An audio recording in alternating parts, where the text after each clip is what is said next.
ನಮಸ್ಕಾರ ವೀಕ್ಷಕರೇ. ಚಿಂತಾಮಣಿ ತಾಲೂಕಿನ ಶ್ರೀ ಕ್ಷೇತ್ರ ಕೋನಕುಂಟ್ಲು ಶ್ರೀ ಯೋಗೀಶ್ವರ ಯಾಜ್ಞವಲ್ಕ ಆಶ್ರಮದಲ್ಲಿ ಅರ್ಥಪೂರ್ಣವಾಗಿ ನಡೆದ ಗುರುವಂದನೆ ಕಾರ್ಯಕ್ರಮ. ಗುರುಪೌರ್ಣಮಿ ಪ್ರಯುಕ್ತ ವಿಪ್ರಬಾಂಧವರು ವೇದ ಬ್ರಹ್ಮಶ್ರೀ ಬಿ.ಜಿ. ಕೃಷ್ಣಮೂರ್ತಿ ಹಿರಿಯ ದಂಪತಿಗಳಿಗೆ ಗುರುವಂದನೆ ಕಾರ್ಯಕ್ರಮ ಏರ್ಪಡಿಸಿ ಭಕ್ತಿ ಶ್ರದ್ಧೆ ಹಾಗೂ ಗೌರವದಿಂದ ಪಾದಪೂಜೆ ನೆರವೇರಿಸಿ ಪುಷ್ಪಾರ್ಚನೆ ಮಾಡಿ ಆತ್ಮೀಯವಾಗಿ ಸನ್ಮಾನಿಸಿದರು. ಕಾರ್ಯಕ್ರಮದಲ್ಲಿ ಶ್ರೀ ಯೋಗೀಶ್ವರ ಯಾಜ್ಞವಲ್ಕ ಟ್ರಸ್ಟ್ನ ಅಧ್ಯಕ್ಷರಾದ ಎಸ್ ನಾಗರಾಜರವರು ಮಾತನಾಡಿ, ವೇದವ್ಯಾಸರು ನಮಗೆ 4 ವೇದಗಳಾದ ಋಗ್ವೇದ, ಯಜುರ್ವೇದ, ಸಾಮವೇದ ಮತ್ತು ಅಥರ್ವ ವೇದಗಳನ್ನು ವಿಭಾಗಿಸಿ ನೀಡಿದ್ದಾರೆ. ತಮ್ಮ ಶಿಷ್ಯರು ಗುರು ಪೌರ್ಣಮಿಯನ್ನು ವ್ಯಾಸ ಪೂರ್ಣಿಮೆ ಅಂತಲೂ ಕರೆಯುತ್ತಾರೆ ಎಂದು ತಿಳಿಸಿದರು. ಶ್ರೀ ಕ್ಷೇತ್ರ ಕೋನಕುಂಟ್ಲು ಶ್ರೀ ಲಕ್ಷ್ಮೀ ವೆಂಕಟರಮಣ ಸ್ವಾಮಿ ಬ್ರಾಹ್ಮಣ ಸಮಾಜದ ಅಧ್ಯಕ್ಷರಾದ ಯನಮಲಪಾಡಿ ವೈ.ಆರ್. ನರಸಿಂಹ ಪ್ರಸಾದ್ ರವರು ಮಾತನಾಡಿ, ಗುರುಪೌರ್ಣಿಮೆ ಬಗ್ಗೆ ನಮಗೆ ಹಿಂದಿನಿಂದಲೂ ಇದರ ಮಹತ್ವ ತಿಳಿದಿರಲಿಲ್ಲ. 7-8 ವರ್ಷಗಳಿಂದ ನಾವು ಆಚರಿಸಿಕೊಂಡು ಬರುತ್ತಿದ್ದೇವೆ ಎಂದು ತಿಳಿಸಿದರು. ಗುರುಪೌರ್ಣಮಿ ಮಹತ್ವದ ಬಗ್ಗೆ ವೈ.ಎನ್. ಸುಜಾತಮ್ಮ, ವಿ. ಲಕ್ಷ್ಮಪ್ಪರವರು ಮಾತನಾಡಿದರು. ರಾಮ್ಜಿ ಗುರುರವರು ಕಾರ್ಯಕ್ರಮವನ್ನು ನಿರೂಪಿಸಿದರು ಮತ್ತು ದಂಪತಿಗಳಿಂದ ಗುರುವಂದನೆ ಕಾರ್ಯಕ್ರಮದಲ್ಲಿ ಭಾಗಿಯಾದರು. ಈ ಸಂದರ್ಭದಲ್ಲಿ ಎಸ್ ನಾಗರಾಜ್ ದಂಪತಿಗಳು, ಬಿ.ವಿ. ಸುರೇಶ್ ದಂಪತಿಗಳು, ಕೆ.ವಿ. ಪ್ರಕಾಶ್ ದಂಪತಿಗಳು, ಸಿ.ಎನ್. ರಾಜಶೇಖರ್ ದಂಪತಿಗಳು, ವಿ. ಲಕ್ಷ್ಮಪ್ಪ ದಂಪತಿಗಳು, ಕೆ.ಎಸ್. ರವೀಂದ್ರನಾಥ್ ದಂಪತಿಗಳು, ಕೆ.ಎಸ್. ಹರಿ ದಂಪತಿಗಳು, ಆರ್. ತ್ರಿವಿಕ್ರಮ್ ದಂಪತಿಗಳು ಸೇರಿದಂತೆ ಜಿ.ಆರ್. ನರಸಿಂಹಮೂರ್ತಿ, ಕೆ.ಎಲ್. ನರಸಿಂಹಮೂರ್ತಿ, ಎಚ್.ಎನ್. ಕೃಷ್ಣಮೂರ್ತಿ, ನಿವೃತ್ತ ಎಎಸ್ಐ ವೈ.ಆರ್. ಸತ್ಯನಾರಾಯಣರಾವ್, ಸಿ.ಆರ್. ಅನಂತ ಪದ್ಮನಾಭರಾವ್, ಶ್ರೀಮತಿ ಗಾಯತ್ರಿ ದೇವಿ, ವೀಣಾ ಮತ್ತಿತರರು ಉಪಸ್ಥಿತರಿದ್ದರು.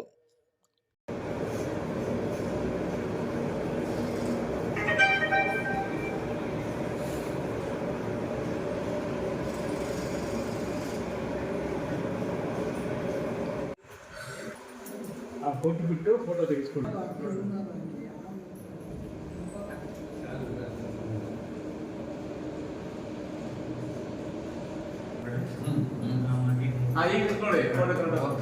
ನಮ್ಮ ಸನಾತನ ಸಂಪ್ರದಾಯ ಇದನ್ನು ಹೀಗೆ ಮುಂದುವರಿಸ್ಕೊಂಡು ಹೋಗ್ತಾ ಇರಬೇಕು ಅಂತ ಕೇಳ್ಕೊಳ್ತಾ ಇದರ ಬಗ್ಗೆ ಪ್ರಾಸ್ತಾವಿಕ ನುಡಿಬೇಕು ಅಂತ ನಾಗರಾಜರಲ್ಲಿ ವಿನಿಸ್ಕೊಳ್ತೇನೆ. ಯಾರೋ ಮಹಾನುಭಾವರಾದ ಋಷಿಗಳಿಗೆ ಅಂತವ್ರಿಗೆ ಅರ್ಥ ಆಗ್ತಾ ಇತ್ತು, ಜನಸಾಮಾನ್ಯರಿಗೆ ಇದನ್ನು ಅರ್ಥ ಆಗ್ತಾ ಇರಲಿಲ್ಲ. ಆ ಉದ್ದೇಶದಿಂದ ವ್ಯಾಸ ಮಹರ್ಷಿಗಳು ಇದನ್ನು ಸುಲಭವಾಗಿ ಅರ್ಥ ಮಾಡ್ಕೋಬೇಕು ಅಂತೇಳಿ 4 ಭಾಗಗಳಾಗಿ ವಿಂಗಡಿಸಿಕೊಡ್ತಾರೆ ಜನರಿಗೆ. ಋಗ್ವೇದ, ಯಜುರ್ವೇದ, ಸಾಮವೇದ, ಅಥರ್ವಣ ವೇದ ಅಂತ ಹೇಳಿ ಆ ಒಂದು ಇದನ್ನು ಪ್ರಪಂಚಕ್ಕೆ ಕೊಟ್ಟವರು, ಅವರನ್ನು ಗೌರವಿಸಿ ನಾವು ಈ ಒಂದು ಕಾರ್ಯಕ್ರಮವನ್ನು ಹಮ್ಮಿಕೊಂಡು ಬರ್ತಾ ಇದ್ದೀವಿ. ಅದರ ಜೊತೆಗೆ ಈ ಗುರು ಪೂಜೆ ಏನಾದ್ರು ಯಾಕೆ ಬಂತು ಅಂತಂದರೆ, ಅವರನ್ನು ಪ್ರಾರ್ಥನೆ ಮಾಡ್ಕೊಳ್ತಾರೆ, ಗುರುಗಳೇ ನಿಮಗೆ ನಾವೊಂದು ಉಡುಗೆ ಕೊಡಬೇಕು, ಏನು ಕೊಡಬೇಕು ನೀವೇ ಹೇಳಿ. ಅದಕ್ಕೆ ಹೇಳ್ತಾರೆ, ನನಗೇನು ಬೇಕಾಗಿಲ್ಲ, ಇನ್ನು ಮುಂದೆ ಪ್ರಪಂಚ ಇರೋವರೆಗೂ ವ್ಯಾಸ ಮಹರ್ಷಿಗಳ ಹೆಸರಲ್ಲಿ ಪೂಜೆಯನ್ನು ನಡೀಬೇಕು. ನಿಮ್ಮ ಗುರುಗಳು ಯಾವುದೇ ರೀತಿಯಲ್ಲಿ ಪಾಠ ಹೇಳಿರ್ಬೋದು, ವೇದ ಹೇಳಿರ್ಬೋದು, ಹಿರಿಯರಾಗಿರ್ಬೋದು, ಈ ಥರ ಗುರುಸ್ಥಾನದಲ್ಲಿರೋರಿಗೆ ನೀವು ನನ್ನ ಹೆಸರಿನಲ್ಲಿ ಗೌರವಪೂರ್ವಕವಾಗಿ ಆವತ್ತಿನ ದಿವಸ ಗೌರವಿಸಬೇಕು. ಅದೇ ನೀವು ನನಗೆ ಕೊಡುವಂಥ ಕಾಣಿಕೆ ಅಂತ ಹೇಳ್ತಾರೆ. ಆದ್ದರಿಂದ ಅಂದಿನಿಂದ ಇಂದಿನವರೆಗೂ ಇದನ್ನು ಎಲ್ಲ ನಾವು ಜನ ನಡೆಸ್ಕೊಂಡು ಬರ್ತಾ ಇದ್ದೀವಿ. ಈ ಒಂದು ಅವಕಾಶ ಕೊಟ್ಟಿದ್ದಕ್ಕೆ ಗುರುಗಳಿಗೆ ವಂದಿಸಿ ಈ ದಿನ ಗುರುಪೌರ್ಣಮಿ ಅಂತೇಳಿ ಸನಾತನ ಕಾಲದಿಂದ ಮಾಡ್ತಾ ಇದ್ದೀವಿ. ಈ ಗುರುಪೌರ್ಣಮಿ ಅನ್ನೋದು ನಮಗೆ ಸುಮಾರು ಒಂದು 10 ವರ್ಷದ ಈ ಕಡೆಗೆ ಗೊತ್ತಾಗಿದೆ. ಅದಕ್ಕೆ ಮೊದಲು ನಮಗೆ ಗೊತ್ತಿಲ್ಲ. ನಾವು ಹುಡುಗರು ಏನೋ ನಮ್ಮ ತಂದೆ ತಾಯಿಗಳು ನನಗೆ ಬೆಳೆಸಿದರು, ಅವರೇನೋ ಬುದ್ಧಿವಂತರೆ, ನಮ್ಮನ್ನು ಬುದ್ಧಿವಂತ ಮಾಡಿದ್ರು, ಅದನ್ನು ನಾವು ಆಗಲಿಲ್ಲ.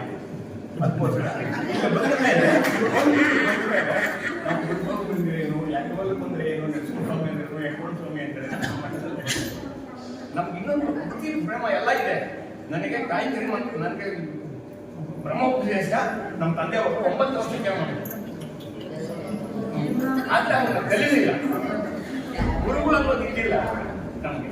ಇದ್ದರೂ ನಾವು ನಂಬಿಲ್ಲ, ನಾವು ಮಾಡಿಲ್ಲ. ಅದಕ್ಕೋಸ್ಕರ ಇಲ್ಲಿ ಬಂದ ಮೇಲೆ ನಾವು ಗುರುಪೌರ್ಣಮಿ ಅಂದರೆ ಏನು ಅನ್ನೋದು ಸುಮಾರು ನಾವು ಒಂದು 6-8 ವರ್ಷದ ಮಾಡ್ತಾ 8-10 ವರ್ಷದ ಮಾಡ್ತಾ ಇದ್ದೇವೆ. ಹಿಂಗೆ ಗುರುಗಳು ಕರ್ಕೊಂಡ್ಬಂದು ಹೇಳಿದ್ದಾರೆ ನಮ್ಮ ನಾಗಾಜಿನವರು. ಅದ್ರ ಪ್ರಕಾರವಾಗಿ ಕಾಯ ಮಾಧ್ಯಮ ಅಂತ ಮಾಡಿ ನಮ್ಮ ಕೈಲಾದಷ್ಟು ಗುರು ಭಕ್ತಿ ಮಾಡಿ ಇದನ್ನ ದಿವಸ ಒಂದು ಬ್ರಾಹ್ಮಣರು ಮುತ್ತೈದೆಯರಿಗೆ ಒಂದು ಪ್ರಸಾದವನ್ನು ಕೊಟ್ಟು ಸ್ವೀಕಾರ ಮಾಡಿ ನಾವು ಮನೆಗಳಿಗೆ ಹೋಗ್ತೇವೆ. ಇಷ್ಟೇ. ಗುರು ಪೌರ್ಣಮಿ ಈ ಗುರು ಪೌರ್ಣಮಿ ಜ್ಞಾಪಕ ಮಾಡ್ತಾರೆ ಅಂದರೆ ಗುರುಗಳನ್ನು ಪೂಜಿಸುವ ದಿನ. ಗುರುಗಳನ್ನು ಪೂಜಿಸಬೇಕು. ಯಾಕೆ ಗುರುಗಳು ಪೂಜಿಸಿದ್ರೆ ಅವರು ವಿದ್ಯೆಯನ್ನು ನಮಗೆ ಕೊಡ್ತಾರೆ. ಎಲ್ಲ ವಿದ್ಯೆಗಳು, ಗುರು ಇಲ್ಲದೆ ವಿದ್ಯೆ ಇಲ್ಲ. 64 ವಿದ್ಯೆಗಳಲ್ಲಿ ಯಾವುದೇ ವಿದ್ಯೆ ಬೇಕಾದರೂ ನಮ್ಗೆ ಗುರು ಬೇಕೇ ಬೇಕು. ನಮ್ಮ ಕಳ್ತನದಿಂದ ಹಿಡಿದು ಯಾವುದೇ ವಿದ್ಯೆ ಆಗಲಿ ಎಲ್ಲ ಗುರು ಇರಬೇಕು. ಯಾವುದೇ ವಿದ್ಯೆ ಆಗಲಿ ಗುರು ಇರಲೇಬೇಕು. ಅದು ಒಂದು ವಿದ್ಯೆನೇ. ಕೆಲಸ ಏನೇ ಮಾಡಲಿ ಯಾವ ವಿದ್ಯೆ ಕಲಿಬೇಕಾದ್ರೂ ಗುರು ಇಲ್ಲದೆ ವಿದ್ಯೆ ಇಲ್ಲ. ಅದಕ್ಕೋಸ್ಕರ ಗುರುಗಳನ್ನ ನಾವು ಎಷ್ಟು ಪೂಜಿಸಬೇಕು ಅಂತ ಅಂದ್ರೆ ಇದು ಅನಾದಿ ಕಾಲದಿಂದ ಬಂದಿದೆ. ನಮ್ಮ ನಾರದ ಅವರ ಬಗ್ಗೆ ವ್ಯಾಸ ಮಹಾಮುನಿಗಳು ವೇದವ್ಯಾಸರು ಅವರ ಹೆಸರಿನಲ್ಲಿ ಗುರುಗಳು ಮತ್ತು ಆಚರಣೆ ಮಾಡಬೇಕು ಅಂತ ಹೇಳಿರ್ತಾರೆ. ಅದೇ ಪ್ರಕಾರ ನಡ್ಕೊಂಡು ಬರ್ತಾ ಇದೆ. ಆದ್ರೆ ಯಾರೇ ಯಾವ್ದಾದ್ರೂ ಆಗ್ಬೋದು, ಇದೇ ಗುರುಸ್ಥಾನ ಅಂತಲ್ಲ. ನಮಗೆ ಬುದ್ಧಿ ಯಾರು ಹೇಳ್ತಾರೆ ಅವರೆಲ್ಲರೂ ಕೂಡ ನಮಗೆ ಗುರು ಸಮಾನ. ಬೇರೆ ರೀತಿಯಲ್ಲಿ ನಮ್ಗೆ ಹೇಳ್ತಾರೆ ಗುರುಗಳೆಲ್ಲರೂ ಗುರುಗಳು, ಅದ್ರ ಜೊತೆ ಬೇರೆಯವರು ಅಮ್ಮ ಅಪ್ಪ ಅಕ್ಕ ತಂಗಿ ಯಾರಾದ್ರೂ ಆಗ್ಬೋದು. ಅವ್ರು ಏನೇ ಆಗಲಿ ನಮ್ಮ ಬದುಕೋದು ದಾರಿ ಏನು ತೋರಿಸಿರ್ತಾರೆ ಅವರೆಲ್ಲ ಗುರುಗಳು ಒಂದು ಸ್ಥಾನ ನಾವು ಮಾಡ್ಕೋಬಹುದು. ಹಾಗೆ ನಮ್ದು ಸುಮಾರು ಒಂದು 20-25 ವರ್ಷ ಮತ್ತೆ ಉಪನಯನ ಆಗಿದ್ದು ಇದೇ ಕೋನ್ಕುಟ್ಲಲ್ಲಿ ಆಗಿದ್ದು. ನನ್ನ ತಮ್ಮನಿಗೂ ಅಷ್ಟೇ ನನಗೂ ಅಷ್ಟೇ ಒಂದು 20-25 ವರ್ಷ ಮಧ್ಯೆ ಆಗಿದ್ದು. ನಮ್ಗೆ ಈ ವೇದ ಏನಿದೆ, ನಾವು ಮಂತ್ರೋಚ್ಚಾರಣ ಆಗ್ಬೋದು ಅಥವಾ ಗಾಯತ್ರಿ ಮಂತ್ರ ಆಗ್ಬೋದು, ಗಾಯತ್ರಿ ಮಂತ್ರ ಸಂಧ್ಯಾವನ್ನು ಮಾಡ್ತಾ ಇದ್ವಿ. ಅದು ಸರಿಯಾದ ರೀತಿಯಲ್ಲಿ ಮಾಡುವ ಇದು ಗೊತ್ತಿರಲಿಲ್ಲ. ಈಗ ಒಂದು 7 ವರ್ಷಗಳ ಇತ್ತೀಚೆಗೆ ಸಂಧ್ಯಾವನ್ನು ಕರೆಕ್ಟ್ ಮಾಡ್ತಾ ಬರ್ತಾ ಇದ್ವಿ. ಪ್ರತಿದಿನ ಮಾಡ್ತೀವಿ. ಅದು ನಮ್ಮ ಮಹಾನ್ ಗುರುಗಳು ಸಿಕ್ಕಿದ್ರು, ನಮ್ಮೆಲ್ಲರೂ ಪುಣ್ಯ ಅಂತ ಹೇಳ್ಬೋದು. ನಾನು ರಿಟೈರ್ಡ್ ಆದಮೇಲೆ ನಮ್ಮ ಕುಂದಾಪುರ ತಾಲೂಕು ಬ್ರಾಹ್ಮಣ ಮಾಸವನ್ನು ಒಂದು ಕಚೇರಿ ಓಪನ್ ಮಾಡಿದ್ವಿ. ಕಚೇರಿ ಓಪನ್ ಮಾಡಿದ್ಮೇಲೆ ನಮ್ಮ ಬಿಜು ಕೃಷ್ಣ ಸರ್ಗಳು ಅಂತ ಎಷ್ಟು ಅಚ್ಚುಕಟ್ಟಾಗಿ ಹೇಳ್ಕೊಡ್ತಾರೆ ಅಂದ್ರೆ, ವೇದದ ಏನು ಮಾಡ್ಬೇಕಾದ್ರೆ ಪ್ರತಿಯೊಬ್ಬರು ಏನ್ ಬರ್ದೇ ಇದ್ರು ಕೂಡ ಕಲಿಯುವ ರೀತಿಯಲ್ಲಿ ನಮಗೆ ಪಾಠ ಹೇಳಿ, ಈಗ ಬಾಯಿ ಬರ್ದೇ ಇದ್ರು ಕೂಡ ಆ ವೇದ ರುದ್ರ ಚಮಕ ಮಹಾನ್ಯಾಸ ಲಘುನ್ಯಾಸ ಇವೆಲ್ಲವನ್ನು ಸೂಕ್ತಗಳಂತೆ ಇವೆಲ್ಲ ನಾವು ನೋಡ್ಕೊಂಡು ಸರಾಗವಾಗಿ ಹೇಳುವ ಒಂದು ಮಟ್ಟಕ್ಕೆ ತಂದಿರೋದಂದ್ರೆ ಆ ಗುರು ನಾವು ಗುರುನಾಗಿರ್ತೇವೆ. ಹಾಗೆ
ಸುಂದರಮ್ಮ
ಎಣ್ಣೆ ಆ ಎಣ್ಣೆ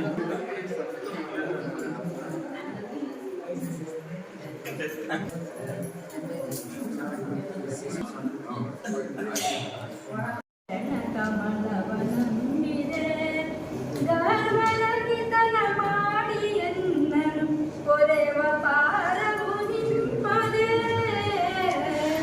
ಗರ್ವರಹಿತನ ಮಾಡಿ ಎನ್ನನು ಕೊರೆವ ಪಾರವು ನಿಮ್ಮದೆ ಗುರು ಪುರಂದರ ದಾಸರೇ ನಿಮ್ಮ ಚರಣ ಕಮಲವನಂಬಿದೆ ಪಾದ ಸೇವಾ ಸೌಭಾಗ್ಯವು ಗುರುನಾಮ ಸ್ಮರಣೆ ಆನಂದವು ಕೊರಳಲ್ಲಿ ಒಳೆವ ರುದ್ರಾಕ್ಷಿಯು ಕೊರಳಲ್ಲಿ ಒಳೆವ ರುದ್ರಾಕ್ಷಿಯು ಹಣೆಯಲ್ಲಿ ಹೊಳೆಯುವ ವಿಭೂತಿಯು ಗುರುಪಾದ ಸೇವಾ ಸೌಭಾಗ್ಯವು ಗುರುನಾಮ ಸ್ಮರಣೆ ಆನಂದವು ಗುರುಪಾದ ಸೇವಾ ಸೌಭಾಗ್ಯವು ಜೈ ಸದ್ಗುರುದೇವಾ